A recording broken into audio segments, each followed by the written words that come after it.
Labour will announce today that it will fully nationalise Britain's railways if it comes to power. The party is calling it the biggest overhaul to our railways in a generation. Well, joining us now is the former political editor of the Sun, Trevor Kavanagh. Good morning, Trevor. We've heard all sides this morning. Where do you stand on nationalisation of the railways? Well, I think it's a wonderful idea, isn't it, that British Rail, which was utterly discredited, is suddenly rebranded as Great British Rail, and everything would be fine. Frankly, I think unless they nationalise or privatise the trade unions, they're never going to improve the railways. It's a shambles and has been almost from the moment it was privatised. And I'm old enough to remember John McGregor, who was the Transport Secretary who pushed this through. And he admitted that he hoped that one day those regional and fragmented franchises would gradually merge into one big or two or three big conglomerates. I think, Trevor, the point is, and I was being really honest earlier and saying that I actually remember British Rail and I remember privatisation. It's a big political divide. But I think one of the big things here is if you look at, say, Thames Water. If you look at, and I think a lot of people with their political persuasion would say, Thames Water, there's more sewage in our rivers and our seas. The fat cat bosses are getting £4 million a year bonuses. And the British bill payers' bills are going up 100% a year. And I think that's part of the debate. But of course, you must remember, the people that remember, British Rail never went anywhere because every union wanted 30% and the Labour Party gave that. Now, this Labour Party says, we won't do that. We're going to be fiscally responsible. That's the issue, isn't it? Yes, and of course we believe them, don't we? I mean, Some people do, Trev. We will find out very rapidly that this is just another attempt to grab the railways back and put them in public ownership, which is what the Labour Party lives to do, really. And the big problem with privatisation, I think, from the very outset was the failure to give regulators the teeth to actually make it work and actually for them to apply those teeth. And they never have. And that's why we have Thames Water as a perfect example of the Nobody has controlled these companies, charging exorbitant rates and making profits to their shareholders. And to the average person, that very red wall, the red wall that voted the Tories in 2019, see that as being money stolen out of their pockets. And I get that. I totally get that. But the alternative might not be as good as people believe it might be. I don't think that the Labour Party has really spelled out exactly what they intend to do. They're talking about making the fares more efficient, but not cheaper.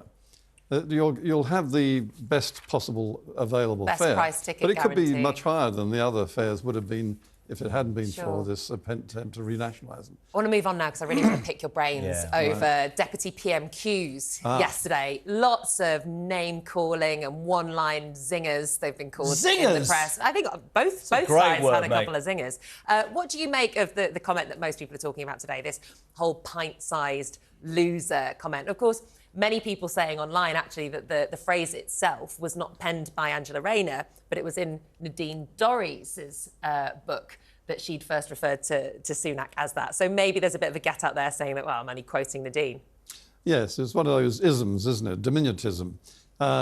In any other situation, you wouldn't allow anyone to talk about someone's size or age or sex or any other aspect of their lives. But it's OK with Rishi Sunak. You can talk about his tight trousers, you can talk about his the size. And I think, frankly, this is an appalling situation, really, because it's what goes between his ears that counts. And it may be that they've got justification for criticising that. But the size issue, I think, is... But there's a big... And this is what I really want to hear from you, ex-chief political correspondent, boss of the Sun. I really believe, whatever your political side, that the next election, whatever anybody tells me, is going to see an incredibly low turnout, because I think your average Great Britain is fed up with MPs, rent boys, cocaine, affairs, expenses, this, whatever... I watched that yesterday and I find myself going, these people are running our country. I genuinely think, Trevor, that more and more people will look like that. And I think they need to raise their standards, don't you?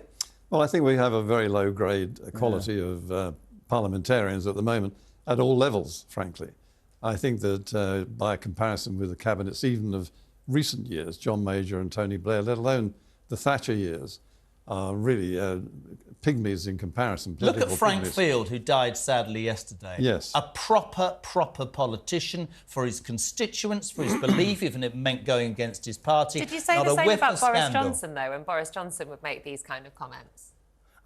Listen, I said to you earlier, whether it's Angela Rayner, Boris Johnson, Rishi Sunak, I think politics, dumbed down isn't the right phrase. I think there's more to it. I think people care more than this. I know, but did you say that with Boris Johnson? With what? When Boris Johnson would say things like this. No, I thought his rhetoric was fantastic. No, exactly. But he was funny.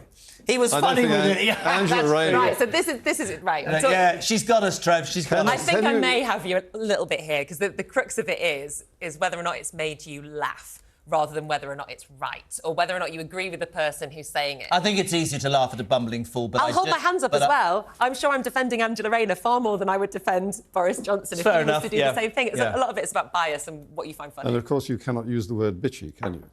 No, well, I could probably say it. Well, that's not fair, is it? You probably can't. I'm sure there's things you can say that I can't. I can take you on holiday, I don't think there are, actually. No, there's but on a serious note, do we not all think that we have a right to expect more of our politicians? Well, I think that's fair enough. I think the point you made just then about Frank Field.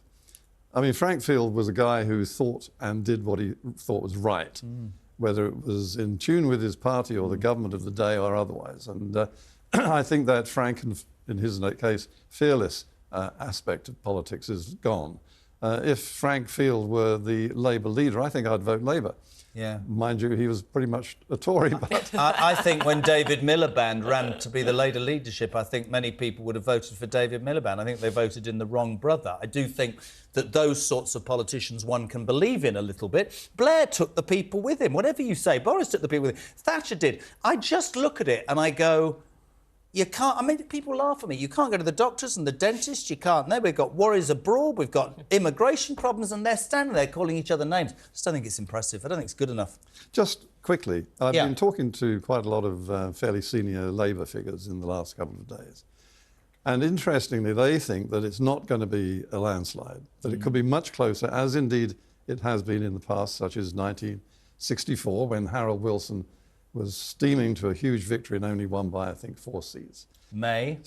And I think that the sheer lack of enthusiasm for Starmer and the fact that he has no manifesto, as one of the figures, I think it was Peter Mandelson, said in a private lunch recently, that means that they have not established the trust and faith of the voters that they will need once they're in office to justify whatever they do. I don't think that they won't win.